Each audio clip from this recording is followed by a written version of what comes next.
Okay, guys, we can go ahead and get started. Maybe a few more people will join us, throughout the hour. That'd be great. Just a quick intro. My name is Emily Poole. I'm the graduate assistant coach for the Lehigh volleyball team. I also completed my undergrad here. Hey Z, and just finished up in 2020, so I decided to stick around and keep my education going.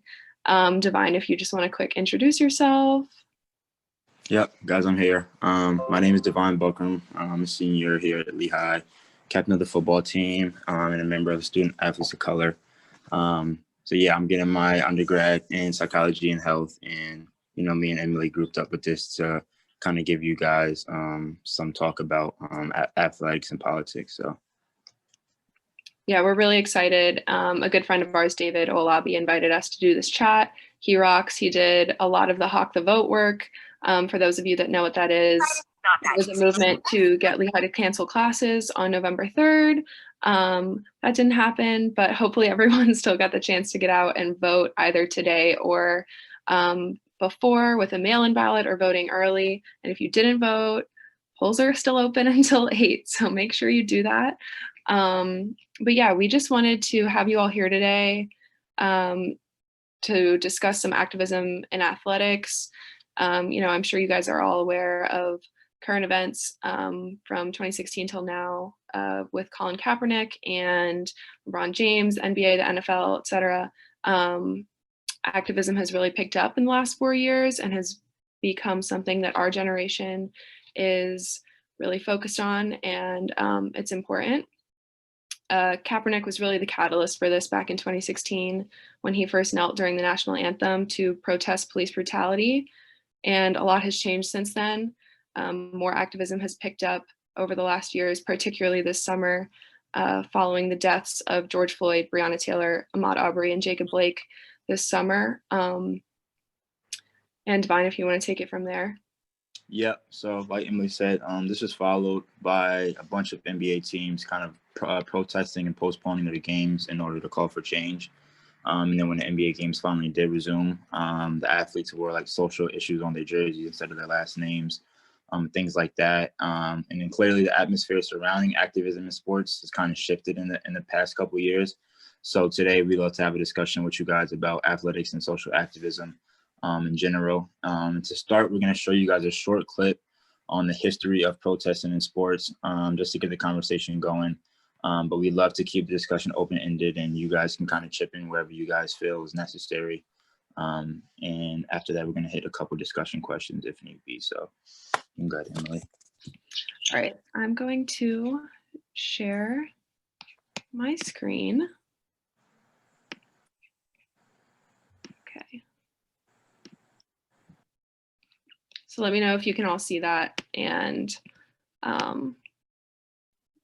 let me know if you can hear it as well.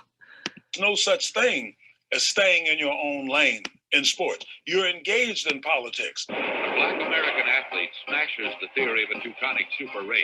His name is Jesse Owens. There was no such thing as a civil rights movement. Robinson quietly endured constant ridicule and abuse. As the national anthem played, Smith and Carlos raised their fists and ignited a worldwide controversy. Get that son of a bitch off the field right now. Out. He's fired. He's fired.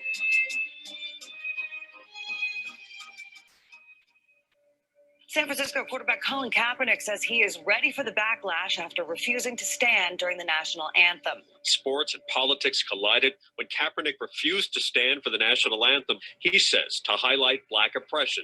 It's kind of an irony that we find ourselves criticizing now predominantly Black athletes for issuing a statement of dissent in the context of the national anthem.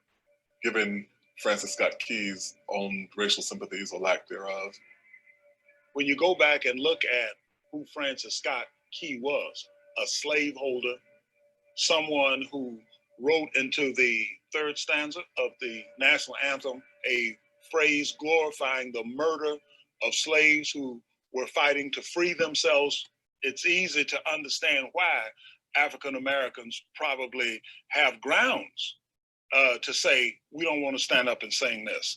But that's not what the deal is. African Americans are very much willing to accept what the first stanza of the song has become, but they also insist that we live up to it. The men's 200 meters, another event dominated by the Black American sprinters. I was a senior at San Jose State when Tommy Smith came in as a freshman. He was the greatest sprinter that I've ever seen. Smith begins to pour it on and forges to the front. He literally flies toward the tape. I ultimately took a Woodrow Wilson fellowship to do PhD work and came back. And Tommy began to take classes from me. And in those courses, I talked about, here's where sport intersects with education. Here's where it intersects with religion. Here's where it intersects with politics. The athletes of the 1960s are much different than the generation that preceded them. You saw things like Lou Alcindor becoming Kareem Abdul-Jabbar, Muhammad Ali, and refusing to go to Vietnam.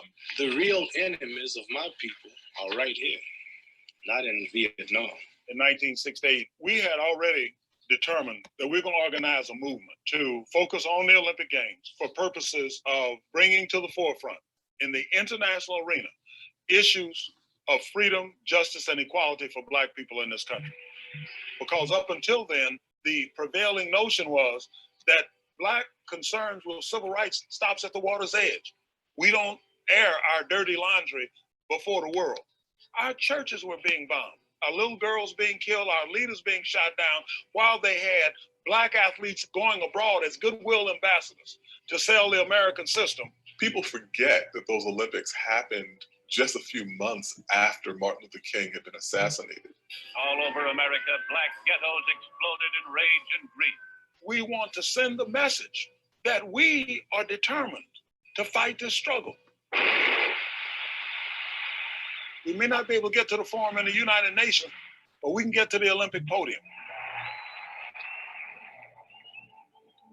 It was widely interpreted as a provocative Black power gesture. And in retaliation, Smith and Carlos were thrown off the team and told to get out 2 days later. They were booed by the Americans who were down there in Mexico. Then when they got home, of course, there was a tremendous reaction. The death threats came rolling in. I was fired from my teaching position at San Jose State. Do you think you represented all Black athletes in doing this? I can say I represented Black America. It wasn't simply a reflection of Black militancy.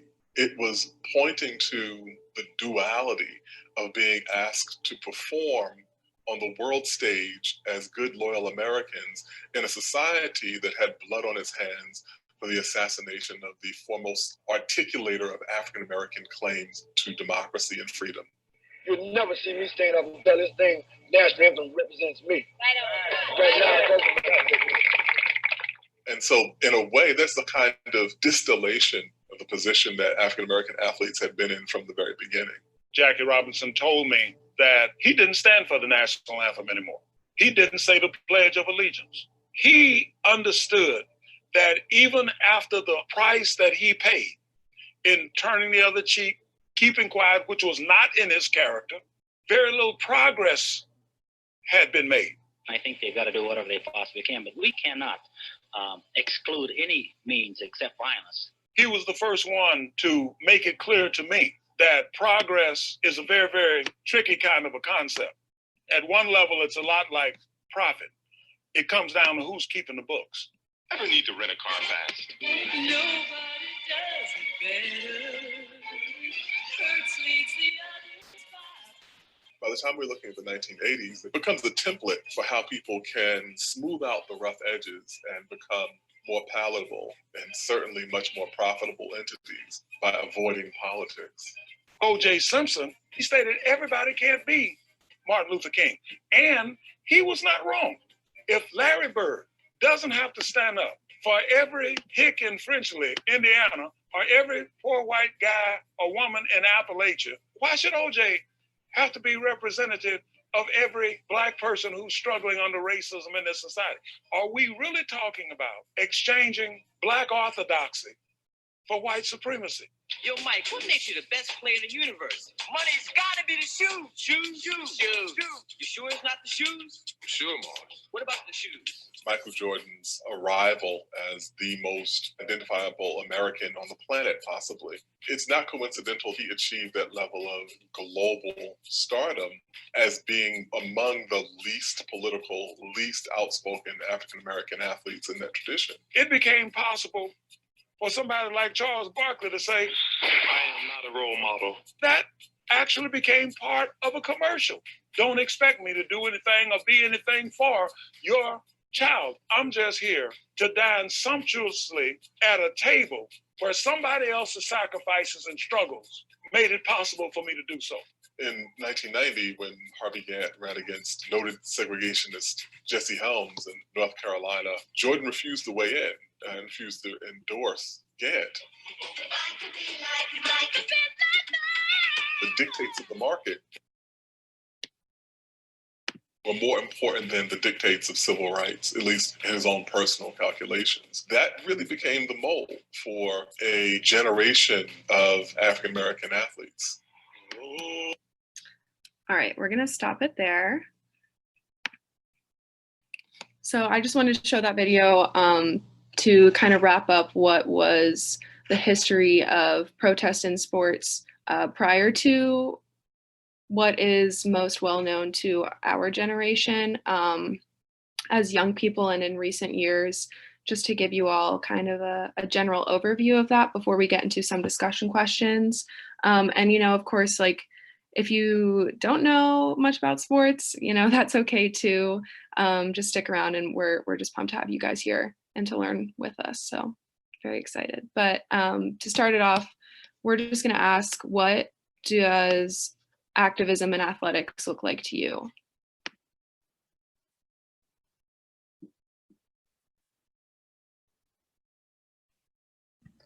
I can start it off. So I feel like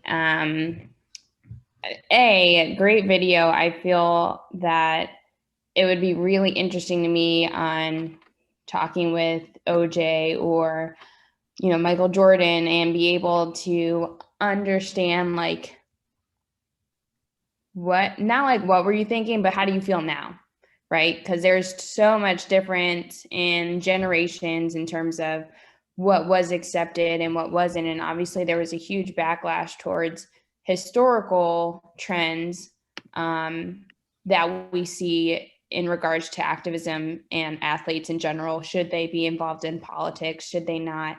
Are they a role model to represent some of these cases? And for me, I just feel like you have a personal responsibility to uphold your own values. And if that is in some cases, you know, in this case, human rights, you want to be able to support that and be able to support what your value is towards that. And it's very interesting to see reasons that, you know, some of those athletes couldn't stand up for some of the, maybe their values, or maybe those values had changed because they were held by a contract. They're held by someone who's also a leader of an organization who might have been in a higher power than them to be able to dictate where their position lies. And could Michael Jordan have been the same celebrity that he was back in the day when, if he took a different direction? You know, you just never know. So I just feel like it's very important that, you know, we see our athletes, considering they are in such a high pedestal as celebrities, that take the same type of community service reach, right? Like there's a lot of organizations that they support that will look at community service, but now you're not going to be able to support, you know, Black Lives Matter. Right. To me, that doesn't make any sense. I think something too that goes along with that, if you saw in the video, Nike put a statement in the commercial that said, you know, we don't necessarily agree with all of Michael Jordan's views. They are not the views of Nike, where now that brand has totally pivoted on that and is almost profiting from the movement that a lot of athletes in the NBA, the NFL, et cetera, have started. So just how it has evolved over time.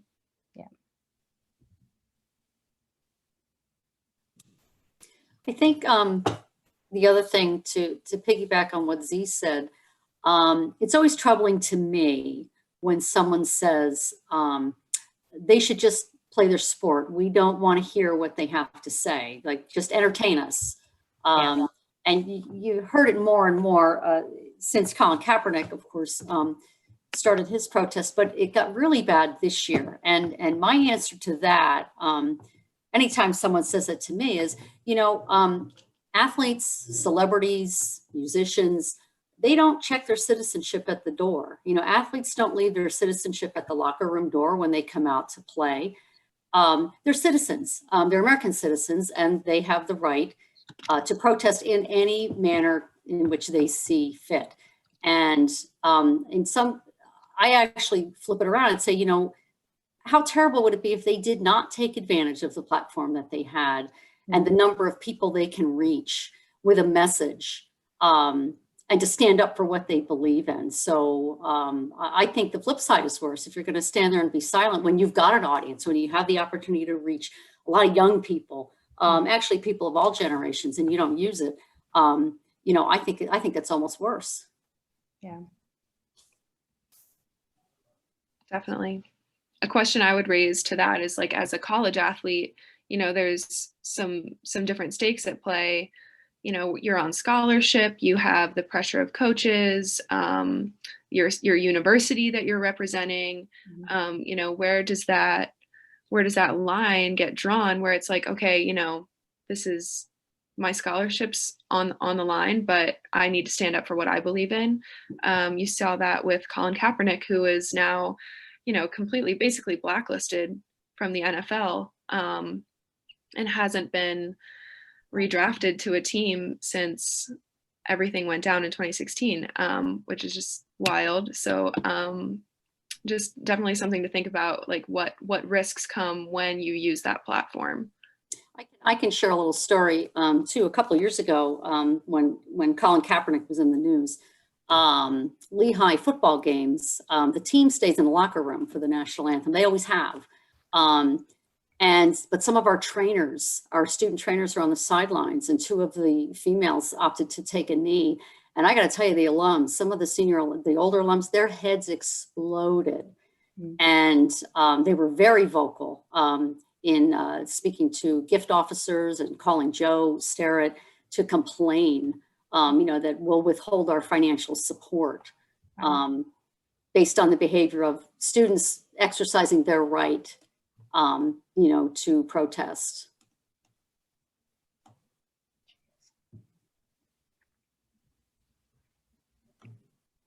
I think I just want to add in here.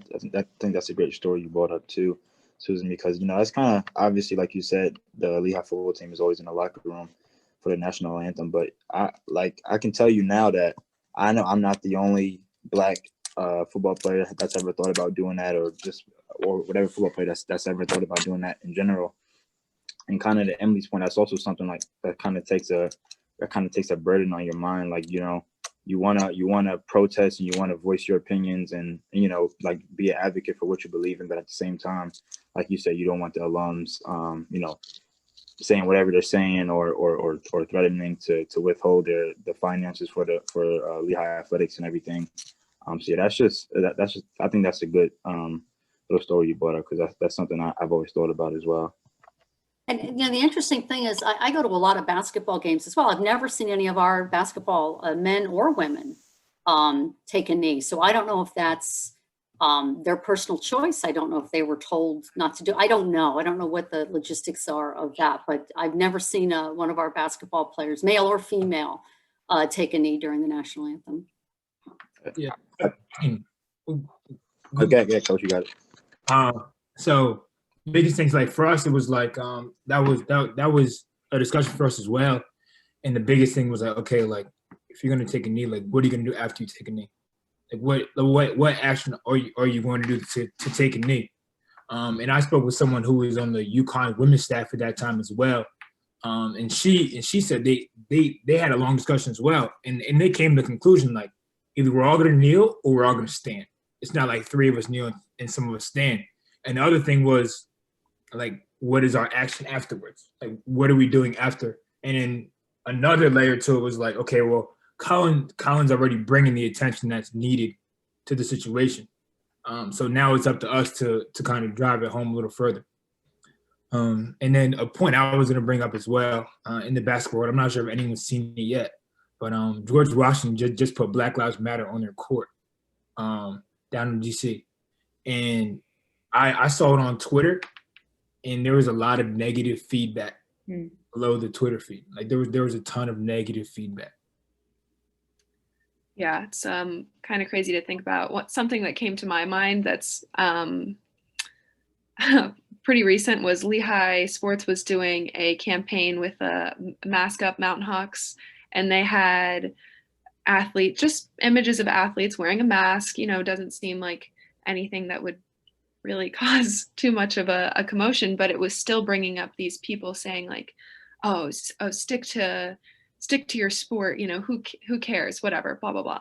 Yeah. And if that happens with that, you know, if we were to put Black Lives Matter on the basketball court, on the wrestling mat, on the baseball field, you know, how does that affect those sports that maybe haven't necessarily protested or been activists in the same way as like the NBA, the NFL? So how do you pull in those sports that are, like volleyball, for instance, that aren't necessarily as active or don't hold as big of a platform in America, especially? You know, and I have to say that that's one of the biggest things I missed this semester, with it being a presidential campaign year, that so many of our students were not on campus, that we missed the opportunities to see the students in action on campus. There was so much civil unrest just the past 4 or 5 months, and to not have our students here to be able to participate in a very visible way, and because a lot of them are at home, and particularly during a presidential campaign, there's a lot of student activity going on campus, and I really, really missed that this semester. Definitely. It's a big change. Mm-hmm. I think the hard part with that too is that some people don't think that their voice is important enough to be heard. They just see it happening on all these major platforms and think that's kind of enough, which, you know, in a lot of instances, you know, I can see, you know, LeBron James is saying this, you know, NFL saying this, WNBA saying these things, and they think that, you know, what is me saying anything going to do? And I think that that's something that Lehigh and college athletics needs to focus on in particular, because the platform stretches even further, I think, in at a more micro level, because it's more direct influence on your family and your particular community, as to where, yeah, it's branding, there's social media things at play when it comes to the major sports, you know, influences. But I think, you know, at the college level and for the micro, which in turn expands to the macro level influence that we have at the college level, I think that's a really, you know, important thing to continue to influence and continue to hammer home, and to continue to keep that narrative going, you know, no matter how small or that outreach may seem. 1 for 1 turns to 1 for 2, 1 for 3, 1 for 4. And you just got to not give up hope that that's what's going to happen with that power of influence. Mm-hmm.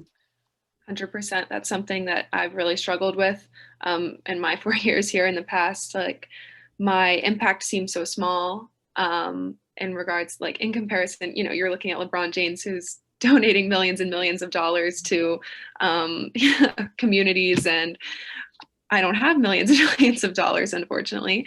Not yet. Not yet. Maybe one day, we'll see. It could be a while. But, you know, like, for me, there's something that sticks out is where I just had a conversation where one of my teammates had said something along the lines of, oh, she's really white for a Black girl. And being able to just say, you know, what you just said is not okay. This is why, you know, and having that conversation, it's like, okay, well, maybe I'm not affecting hundreds of people, but maybe I just changed her mind for the future. And why that conversation is just as important as, you know, speaking with hundreds of people, or even just, you know, 13 people that are on this call. Mm-hmm. So I think, like you said, like, those micro things that you do behind the scenes are just as important as what LeBron James is doing in front of, millions of people. I think you brought up a good point too. We kind of talked about this in Senate as well. In that situation right there, when it's like a microaggression, we try, or you should try to call someone in instead of call someone out. Just calling someone out and be like, hey, what you just said was wrong, and don't do that, and calling them names and everything. Obviously, it may be true. What they said is wrong, and maybe they are, an a-hole or whatever. But at the same time, the reception is going to be a lot better if you call someone and, kind of try and kind of like relate to them and be like, I get where you came from, or, just maybe you should choose a better choice of words and everything. And that kind of reception is a lot better. And, like you said, Emily, obviously you're not gonna affect hundreds of thousands of people by telling that one person, but maybe that person can do the same, and it's a chain reaction after that. So kind of to go into the next question, Emily, I'm actually gonna steal your question, sorry, but That's okay. Susan, you kind of brought it up a little bit, but do you guys think famous athletes have a moral obligation to raise awareness? Yes, because of what they represent for the greater community, I do. Yeah, they can choose to exercise that power or not, just like people can choose to exercise their right to vote, just like people have all those freedoms in this country.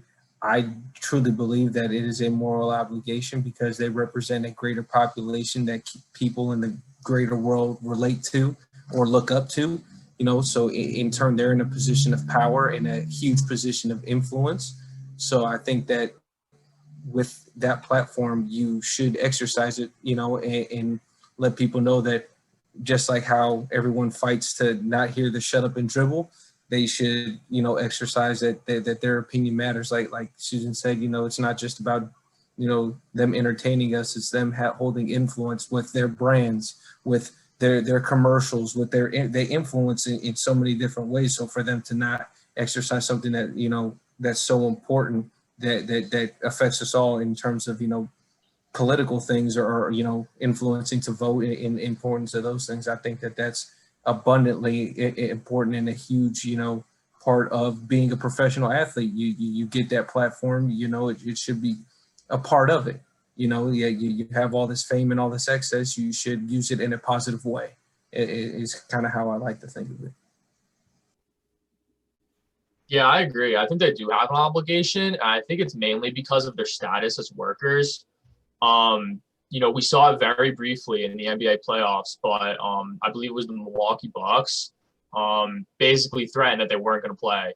So the NBA ended up postponing that game and then postponed the rest of that round just because a few people on the team, I think a basketball team is 15 people, got together and said, we're not going to play unless something changes.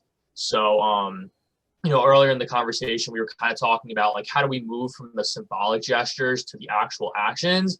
And to me, that's a perfect way to do it because you're withholding, you generate as a basketball player, you're able to generate millions of dollars for the league. So if you're withholding generating that revenue for the league, then their league is going to be forced to act either through lobbying Congress or changing their own internal policies. They're basically forced to institute change, whether they like it or not. So I think, professional players using their ability to strike is a really powerful way to bring about change. No doubt. Yeah, I think one of the other things that, just to add on to what everyone's been saying, but I think there's also the aspect that when they make these stances, they're educating people that usually don't or aren't confronted by these ideas. And I think that's so important to change as well, because once more people in our country know about the problems because of people sticking up for them, then we're farther down the road to a systematic change on the culture of our country, which I think is very important to the success of the mission. I think another really important thing to think about just in general is about when you feel like these athletes have an obligation, you have a bunch of people who are just children, you have people who don't have voices. When you think about the NBA players, how many of these players come from the projects of whatever city or anything like that, you have their voices it should be obligated like to them to speak for the people who are still in those areas and don't have a voice and are unable to, or forced by racism, just all these things that they are not allowing them to do what they want, and they can take advantage with their status and, you know, all the things they bring about and all the money they generate as well. Yeah, I would definitely agree that it's almost like their obligation to do it on the big picture and on a larger scale. But if people watch the finals this year and really watch the bubble, there's a veteran player named Udonis Haslem. He's on the Miami Heat. On the back of his jersey, he had group economics, and he was giving out like lessons to players in the NBA. Like guys would come to his room in their free time, and he'd sit down like 5 or 6 of them, and he would break down what group economics is and how it works and how to apply it in your community. So like us doing it kind of on this scale, where there's 13 people on this call, and Emily and Divine did a great job getting it together. That's the same thing they're doing. You know what I mean? Where it's like they also do it on a small scale as well as the large scales. Shout out to Dr. Odie, who's here. I just saw him pop in. Great guy. If anyone here on this call has not spoken to Dr. Odie in your life, please reach out to him. He's a great person to speak to. You know, I just want to add something else too. You know, there's a saying that with great power comes great responsibility. I think with great visibility comes great responsibility. So, you know, I have a small platform. I'm an accountant. I'm a business manager. So I'm not impacting a large number of people, but it's my responsibility within my area in which I'm visible, you know, to educate or to work within that framework and to speak out within that framework. And so I think that at any level, you're a professional athlete, you know, again, you're a celebrity, or you're you know, a stay-at-home mom, or you're, you know, a school teacher. I think you got to use the platform that you have and to work within the framework of the people that you encounter on a daily basis. So yeah, I think that an athlete or a celebrity absolutely has almost a moral obligation to and can impact many people with just a very few actions. 100%. I think those are all really good points. I raise you all the question now to make things just slightly more difficult. What crosses the line for when you see an athlete doing something performative and then checking to make sure they're backing it up in other ways? So whether that's donating money, donating time, you know, is wearing the name of a social issue on the back of your jersey, is that enough? Is kneeling for the national anthem and just protesting, is that enough? Like what more can athletes do that they aren't doing now, or maybe not enough people are doing now? To speak on like athletes in particular, I think that it comes with their comfort level of what they're willing to put themselves out there. They're humans like us. They have the same exact comfort levels in whether they're famous or whether they're not. You could say Marshawn Lynch, who's one of the, you know, Hall of Fame running back. He didn't like doing interviews with press because he was not comfortable to do so. But if he wants to donate money on the back end, or if he wants to put Black Lives Matter on a certain particular brand, that's his way of doing it. And, you know, to label, you know, what the threshold of what is enough for somebody, like saying, okay, an NBA millionaire only donated $1,000, but they donated $1,000. Like what, like that's what their comfort level is of doing it. You can label right, wrong, or indifferent of how you personally feel, but that they're still doing something. And to try to tier what is enough of doing something, action is action. And it's a step forward, whether it's minor or if it's major. Yeah, like we can all agree that we if you have $1 million to give, sure, like you can do it, but not everyone can do that. Not everyone has the comfort level to actively speak out in these ways. So I think that that's one thing that it's hard to delineate whether what is enough. I think whatever they're willing to do is enough, because at the end of the day, like I said, they're all human and they all have their different levels of comfort for what they're willing to put themselves out there as. Well, I can kind of add on to that. We've been talking in this conversation. I've heard a lot of the NBA bubble being brought up. And what this question takes me back to is something that, if any of you guys know who Jaylen Brown is, something he said when he was in the bubble, like right after the Bucks had protested that game. And there was like the discussion of, is everybody going to go back home? And he said, well, it's pointless to go back home if you're not going to go back to where you live and enact change and pressure your local government officials to enact the change and all the policies that we're fighting for. And I think, to me, that is kind of where it is as far as the influence, because doing, like, using your platform and saying these things is a lot. But I think what's more important is using your status locally in where you live to actually get the ideas off the ground, because all ideas, basically most ideas, start locally as far as in politics and government. So if they have this giant status, then they can have a lot of influence, more so than I think a lot of, you know, the owners or maybe the lobbyists in that area. If they really want something done, they can mobilize people and they can kind of use that message locally to spread it across the country.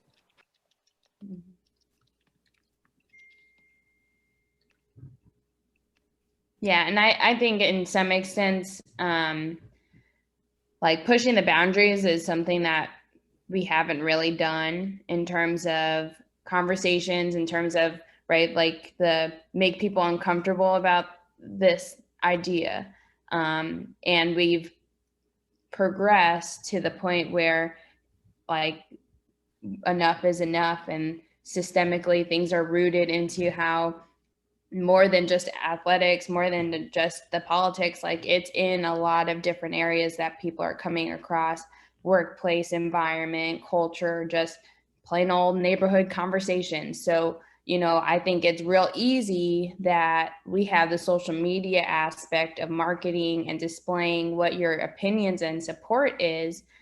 And kind of to what you're saying a little bit was like, there is still a little bit of non-action being taken. Now, having conversations to learn, that is still a step, right? Like that's still understanding and being able to comprehend what the whole history and roots are to be able to like start doing things. Can we push the limit some more? I think so. I think it's not enough to just have, you know, kind of similar to what Noel was saying, like the UConn coach, we're doing it all, we're not doing it, because we have to know what we're fighting for and what we're going to back up to be able to take this action, and not just say like, yep, I'm putting my Instagram story on Black Lives Matter or Blackout Tuesday, and it's there for 24 hours and whoop, that evidence is gone. So we want to make sure that like it's ultimately something that you're carrying out continuously. So, you know, I've seen some programs, trainings, right? Like we have diversity training in workplaces, you know, onboarding trainings when you're coming into a new environment to be able to get yourself accustomed to what the culture is. And that's what ultimately we want to be able to continue, so that way things start breaking down and people are able to take more stronger confidence in action when those things occur. Same thing as sexual harassment. You're going to know how to deal with sexual harassment because you've gone through all these trainings, you're going through all these action steps to be able to point it out, see what's happening, and then address it. And I feel like in similar cases, this is the same situation.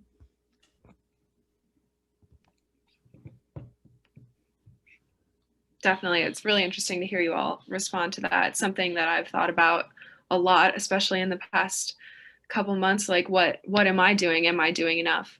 And just, I think part of being able to do enough is being able to sit down with yourself, whether you're the best athlete in the world or just a regular person, and say, like, could I do more?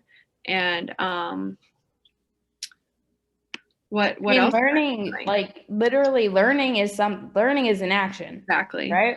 You're here in school for 4 years to be a lifelong learner. Like it's going to continue, right? Our whole motto is learn, grow, lead. And that's going to stick with you because you can't get rid of your like that competitiveness is going to stay with you, and you're going to figure out some ways to be better at what you're doing.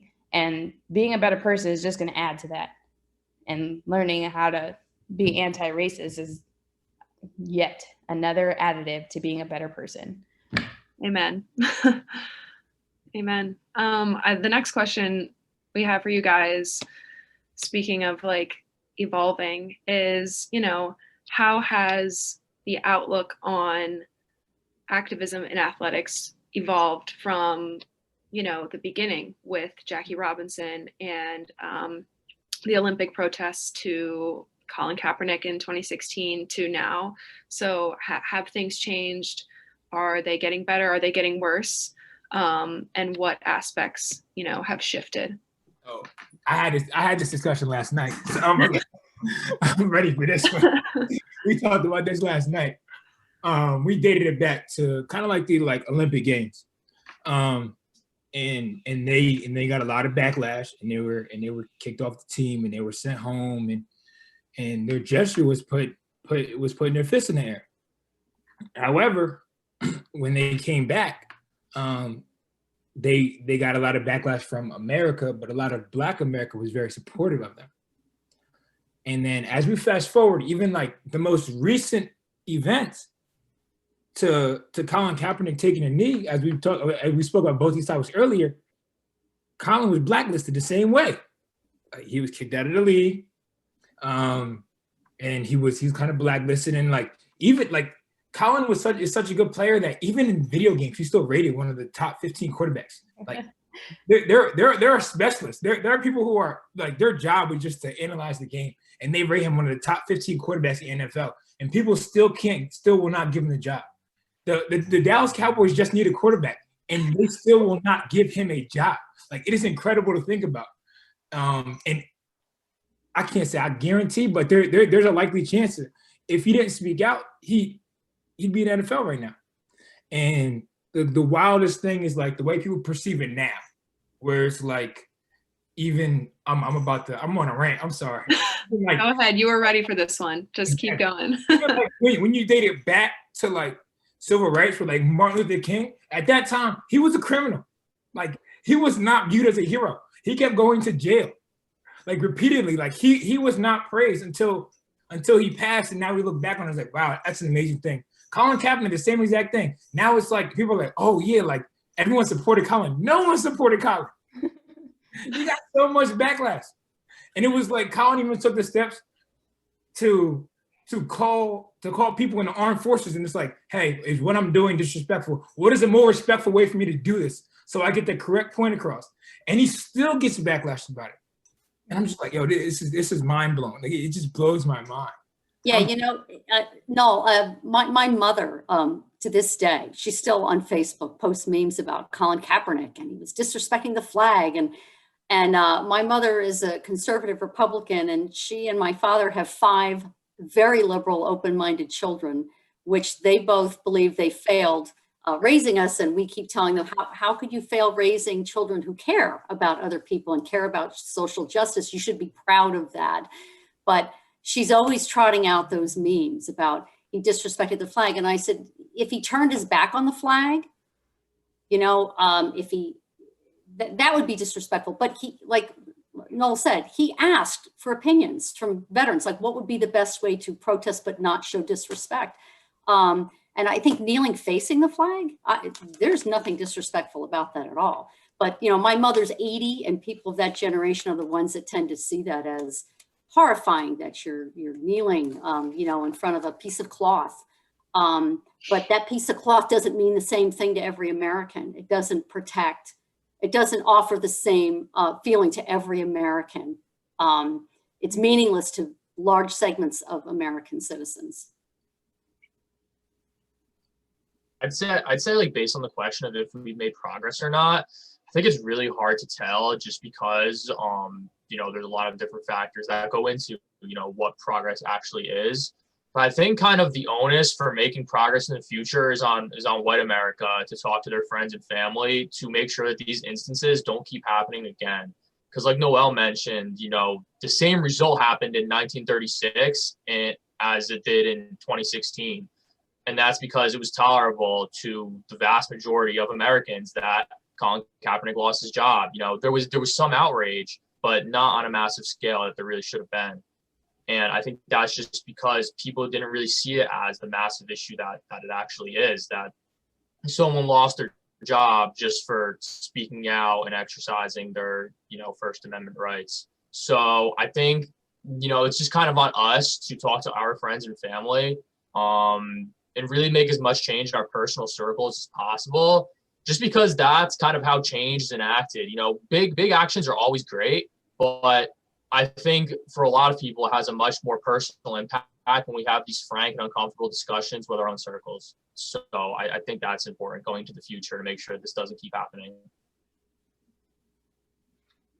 So true. It is wild to think that Colin is still not in the NFL, years later.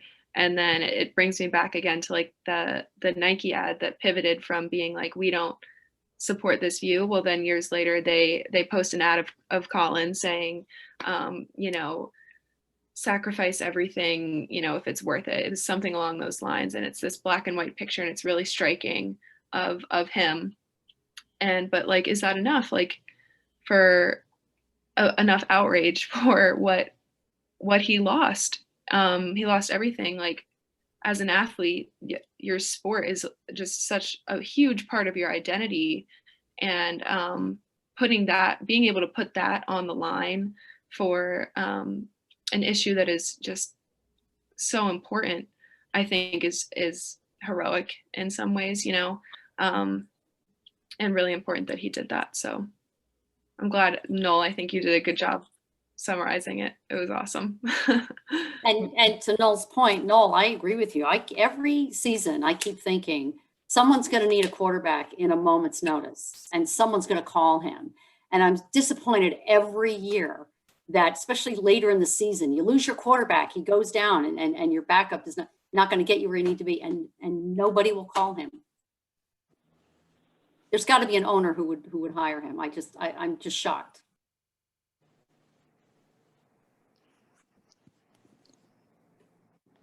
I wanted to hop in real quick. I know we're kind of getting towards the end of the hour, but something that I've just been thinking about as this conversation has been going on, I feel like a lot of times people kind of criticize these people who express their activism in politics in sports or via sports. I feel like a lot of the time, they get that critique because they don't really understand the kind of shoes that they're in when deciding to make that decision, if they're gonna actually do something or take a knee or something like that or not. So I want to just challenge everybody in this call to kind of think about, and you guys can feel free to answer about what you think you would do. But like, if you were an athlete, like let's take it back to 1936 and Jesse Owens.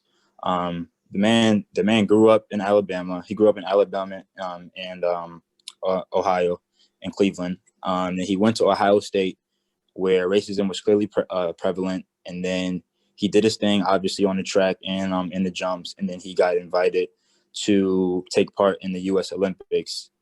And out of all places, it was in Germany. And I think we all know history, so we all know what that was about. But I do a little research about Jesse Owens, and I've seen the movie Race, and I think you guys should all do the same thing if you haven't. But kind of just seeing those, trying to just seeing that and looking at the research and kind of just putting myself in his shoes. It's a real hard decision to do if you're gonna, as a black athlete, on like an only white team or something like that, and then you're basically making a decision not just for yourself, but for every black person in the country, deciding or not if you should go overseas and take part in the Olympics and represent America when technically it doesn't really represent you, which a lot of black people feel like. And then it's the same thing with Colin Kaepernick.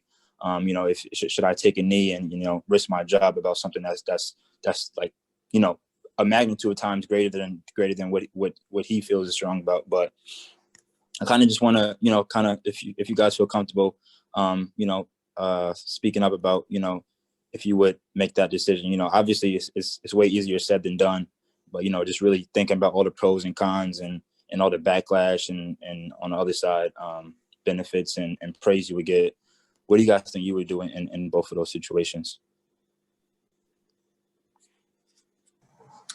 I think being a product of that environment in that particular situation of being an African American at that time, and all you know is what your upbringing is as an African American. So standing behind your particular community and understanding what that, will do or what it may not do. I think, it's the same conversation of having that platform and being a representation of what that platform stands for. Again, it's easier said than done. I can't say that I would, on the first crack at it, I would have been able to do it. But it's that same conversation of just how Jackie Robinson was decided to be that first Black baseball player, but he wasn't the best Black baseball player at the time. It wasn't because he was the best player, it's because he was able to navigate and be able to take the backlash that came with that. To understand, to say that, anyone would be able to do that, I don't know. That's why, there's only one Ali, there's only one, Jesse Owens, there's only one Jackie Robinson, you know what I mean? But there is, moving forward, there's this collective voice that there's never been at any point in time in history. There's never been this kind of collective on an athletic scale, and maybe even nationwide scale per se, but even especially on the athletic platform, to be able to voice, the issues that are at hand. And I think that's the unique part of the time that we're in, that it's not just, it doesn't just have to be that one person. It doesn't just have to be an Ali. It doesn't just have to be, that type of person. So, I think it's easier to say now because you're not alone in doing it and not having to face it, with that harsh of reality of the backlash. So I guess that's why I'm so brave to buck up and be like, yeah, I would have done it. You know what I mean? But at the end of the day, I think, just from my own lens and my current life and my circumstance of what I know through my life experience, I would like to say, I guess if it was today's day and age, by all means, I would stand up. Back then, I can't say that I wouldn't be scared because there was, penalties that could come with that, even death. So I don't know. Yeah, Montel, that's interesting because I did some reading this summer about the Freedom Riders. And I'm reading that book and I'm thinking, would I have had the fortitude at 20 years old to get on a bus with other college students and go to the Deep South? No, not at 20. I'm 58 now. I'd be on the bus. I'd be first on the bus. Age 20, back in that day, like 1980, no. Circumstances were different, as you said. My mindset was different back then, but with age comes wisdom, and you learn a lot of things from other people if you pay attention, if you listen. And absolutely, I'd be on the bus, but at 20, no. And it's kind of, I was kind of sad about that, but you're right. Life changes you, and where you are in life changes you. One of our, now that Coach Hightower gave me away, thanks for that, man. I love you. One of our famous Lehigh alum, Lehigh Iacocca, wrote a book. Last book that he published before he passed on. Title of that book is "Where Have All the Leaders Gone?" When we talk about leadership, because all the famous names that all of you have kind of put on the table, are really leaders. Leaders, if you define that, depending on the way you defined it, effective leaders are fearless. They know what's coming. There are some risk of being a leader who is going to step up. And also part of it, as we look at today's current climate, in a time of crisis, the true leaders step up. When it's crisis, true leaders step up. That's when you know who is a leader and who's not. If you look at all the sports teams, when the teams are not doing poorly, somebody gonna step up, and that person who steps up is just going to begin to create sort of the climate around the team of saying, "Wait a minute, don't give up yet. There is still an opportunity for us to do better." So it is there are consequences of leadership or leaders stepping up, knowing that not everybody's going to like you. And I think you're always going to get criticism. If you're afraid of being criticized, then don't step up. Don't pretend to be a leader. If you're afraid of that, if you are interested in bringing about positive change, regardless, then do that, because you will know that no one is going to like you. If you're thinking everybody's going to like you, then that's don't trying to do that at all. And that cuts across. It cuts across leadership in the classroom, leadership on the field, leadership at home, who is going to speak up, and not just words. Action speaks louder than words. So if you know that you are going to step up, that you are going to say things that is going to bring about positive change, that's an opportunity for you to do so. So it is and that and it's amazing because that leadership role and leadership opportunity, you can find that in a variety of different places that you least expected. You can find that in the midst of a group of middle schools. You can find that in a group of high school students. You can find that you just find it.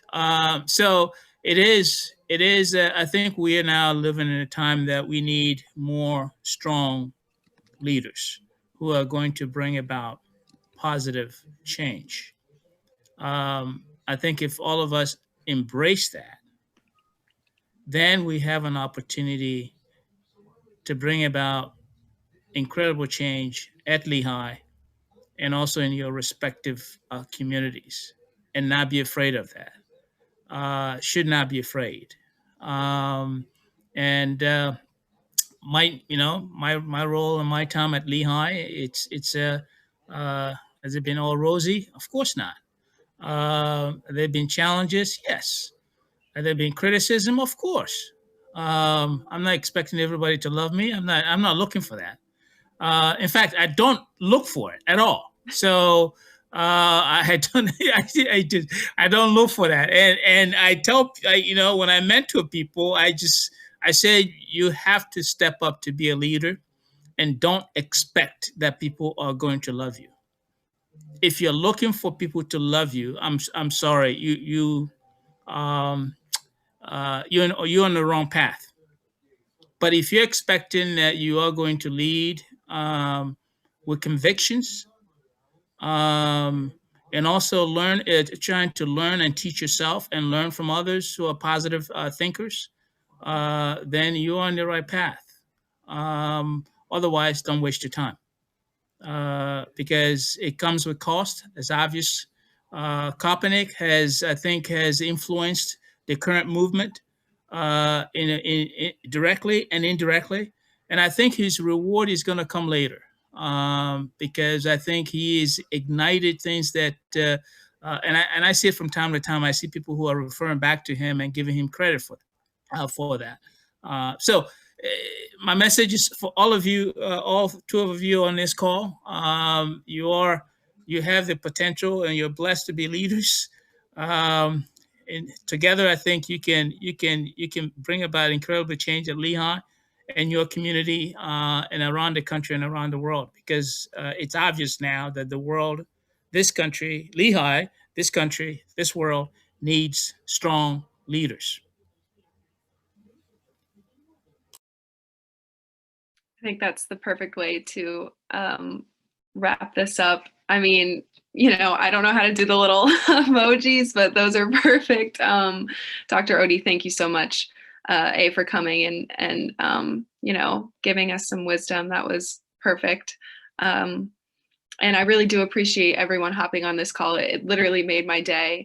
And this is like the best Zoom call I've ever been on. So super pumped about that. You all were great. And I hope that, you have a good rest of your night. Try to relax a little bit. Thank Thanks, Noel. And it was really a pleasure having you all here. I'm super pumped that we got to do this, and have a good rest of your Tuesday. Yeah. Thank you, Great job, guys. Emily. Thank you, guys. Good job.